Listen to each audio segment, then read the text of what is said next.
नारद जी से ब्रह्मा जी कहते हैं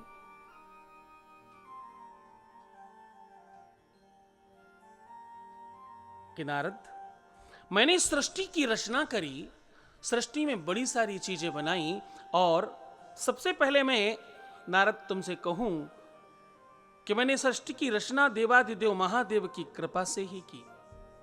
हाँ, अब मैंने जब बनाना प्रारंभ किया तो मैंने देखा कि देवादिदेव महादेव की कुछ ऐसी अनुकंपा हो रही है कि मैं सृष्टि को बनाने में, ऐसा नहीं है कि जैसे हम रोटियां बनाते हैं, जैसे हम कोई मूर्ति हाथों से बनाते हैं, जैसे कोई कुछ काम मेरे हाथों से किया जा रहा है, जैसे तुम चाय बनाते हो, तुम भोजन बनाते हो, तुम कपड़े से कोई कमीज बना देते हो, तुम लोहे से कोई वस्तु बना देते हो, सोने का आभूषण बना देते हो, जैसे तुम चांदी की कोई कोई कोई प्लेट, कोई ग्लास, कोई कटोरी, कोई चम्मच बना देते हो, जैसे तुम मिट्टियों के बड़े सुंदर सुंदर चित्र या मूर्ति बना देते हो, जैसे तुम ईंटों से घर बना देते हो, जैसे घर के बाहर की सौंदर्यता बढ़ाने के लिए तुम कुछ सामान लगा करके उसे सुंदर बना देते हो। बोले ऐसा कुछ नहीं हुआ नारद, मेरे तो अलग अलग अंगों से लोग निकलने लग गए। मैंने अपने नेत्रों से मरीचि को जन्म दिया, मेरे नेत्रों से ऋषि मरीचि का जन्म हुआ। और नारद, मैं बहुत देर तक पहले यह समझता रहा, ब्रह्मा जी स्वयं कह रहे हैं, जरा ध्यान से सुनना, सारे के सारे पुराणों में यह वर्णन इस प्रकार नहीं है। ब्रह्मा जी कहते हैं कि मेरा अभिमान चकनाचूर हो गया नारद इस बात पर कि मैं ना तो बहुत बड़ा हूं और ना तो मैं कोई भी अपना अधिकार रखता हूं। ये तो देवादिदेव महादेव की कृपा है कि वो मुझसे ये काम करवा रहे हैं। मैंने नेत्रों से मरीचि को जन्म दिया और हृदय से भृगु ऋषि को जन्म दिया। महात्मा भृगु का जन्म मेरे हृदय से हुआ और मेरे सिर से ऋषि अंगिरा का जन्म हुआ। नारद, मैं ब्रह्मा, वे चारों वेदों को बहुत बहुत गहनता से, वो चारों के चारों वेद मेरी सेवा में है, मेरे हाथ में है। देवादिदेव महादेव की वो ऐसी अद्भुत कृपा, अपान वायु, समान वायु और व्यासन वायु और उदान वायु, इन वायुओं से भी जन्म प्रारंभ हुआ।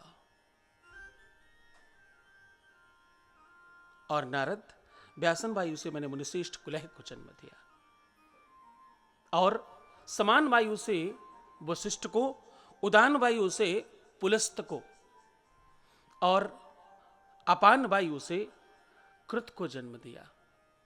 और नारद, कानों से अत्रि ऋषि जन्म हुए, मेरे कर्ण से, मेरे कानों से अत्रि ऋषि का जन्म हुआ। और नारद, मैं सच कहूं, प्राणों से मैंने दक्ष को और क्रोध से मैंने तुमको जन्म दिया। जब मुझे क्रोध आया, जब मुझे वो फीलिंग आई, तो तुम्हारा जन्म हुआ। छाया से मैंने कर्दम ऋषि को जन्म दिया, और संकल्प की शक्ति से मैंने धर्म को जन्म दिया। अब ये सब आप समझने का प्रयत्न करना नारद, मैंने ये सब कुछ जब बनाया, जब ये सारी की सारी चीजें निर्माण हो रही थी, ये ऋषि, ये मुनि, ये सृष्टि के प्रमुख लोग जब जन्म ले रहे थे मेरे ही अंगों से, ना तो मैं जननी का भाव रख पा रहा था, ना तो पिता का भाव रख पा रहा था, मैं तो बिल्कुल सम था। और मैं जब जन्म दे रहा था इनको, तो ये मेरे अंग से निकलते और मुझे प्रणाम करते और वन को चले जाते तपस्या करने।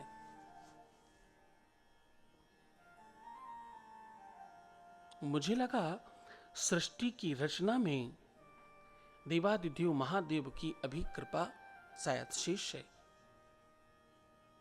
मैंने बड़ी तपस्या की नारद, क्योंकि मुझसे अभिमान हुआ, क्योंकि मुझे ऐसा बीच बीच में बार बार ऐसा लगता रहा कि ये सब मैं कर रहा हूं, मैं ही रचयिता हूं, मैं रचनाकार हूं।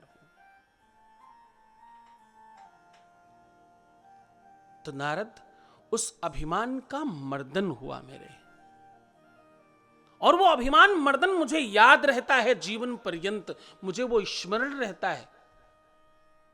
नारद ने प्रश्न किया, पितामह आपका अभिमान मर्दन हुआ कब? बोले, ऋषिवर, मेरा अभिमान मर्दन जब मुझे मेरा भान हुआ, पता जब चला मेरी हस्ती का मुझको, मेरे अपने सिवा कहीं कुछ नहीं, ऐसा मुझे उसी समय प्रतीत हुआ जब मैंने अपने आप को जाना और समझा। तो मुझे लगा कि मैं ही हूं सर्वस्व में, जिधर मैं देख रहा हूं मैं ही मैं हूं, और मैं बहुत श्रेष्ठ हूं। मैंने अपने सामने एक और कोई व्यक्ति देखा, उसका नाम था विष्णु, तो मुझे लगा मैं इनसे ज्यादा श्रेष्ठ हूं, और हम लोगों में आपस में द्वंद्व होने लगा। नारद, हमारे सामने एक शिला थी, हम उसको एक दूसरे की तरफ घुमाने लगे, हम कहते हम बड़े, वो कहते हम बड़े, और वो शिला घूमते घूमते घूमते घूमते एक गोल लिंग के रूप में सामने प्रस्तुत हो गई। उस लिंग से आवाज निकली, आवाज आई कि जो भी मेरे नीचे सतह में जाकर मेरा अंत पता करेगा, पहले वो सबसे बड़ा माना जाएगा। हम लोगों ने आगे बढ़कर ये काम शुरू कर दिया, प्रारंभ कर दिया देखना कि अंत कहां है। नारद, जाने कितना समय व्यतीत हुआ, कुछ भी पता नहीं चला। थक हार कर हम दोनों बाहर आ गए। विष्णु ने सच बोल दिया कि भाई मुझे अंत नहीं मिला, मैं छोटा बनने को तैयार हूं। मेरा अभिमान सर चढ़कर बोल रहा था, मैंने कहा नहीं, मुझे तो अंत मिल गया है और मैं बड़ा हूं। देखते ही देखते उस लिंग से देवादिदेव महादेव प्रकट हो गए। नारद, मैं कैसे कहूं, उस छटा का वर्णन कैसे करूं, मैं उस दिव्य दर्शन के बारे में तुम्हें कैसे बताऊं, क्या कहूं। करोड़ों सूर्य एक साथ चमक उठे और उसको, उस चमक को उठाकर फिर करोड़ गुना किया जाए, फिर जो वो चमक बने उस चमक को फिर से करोड़ गुना किया जाए, और ऐसा करोड़ों बार किया जाए, उससे भी ज्यादा प्रकाशवान था वो दृश्य, वो दर्शन। नारद, मैं कैसे कहूं, कैसे वर्णन करूं उस छटा का, उस दिव्यता का, उस दर्शन का और उस आनंद का, मैं क्या वर्णन करूं। एकदम सुनहरा सुंदर सफेद स्वरूप था। कर्पूर गौरम करुणावतारम, कर्पूर के समान सुंदर और करुणा के अवतार प्रतीत हो रहे थे। कर्पूर गौरम करुणावतारम, संसार सारम भुजगेंद्रहारम, सदा वसंतम हृदयारविंदे, भवम भवानी सहितम नमामि। उन्हें प्रणाम करने का अपने आप मन कर रहा था नारद। हम दोनों ने प्रणाम किया आगे बढ़कर, लेकिन मेरा अभिमान अभी नहीं गया। मैंने कहा मैंने अंत देखा है, मैंने नीचे मुझे अंत मिला है। देवादिदेव महादेव ने पूछा, कोई साक्षी है इस बात का?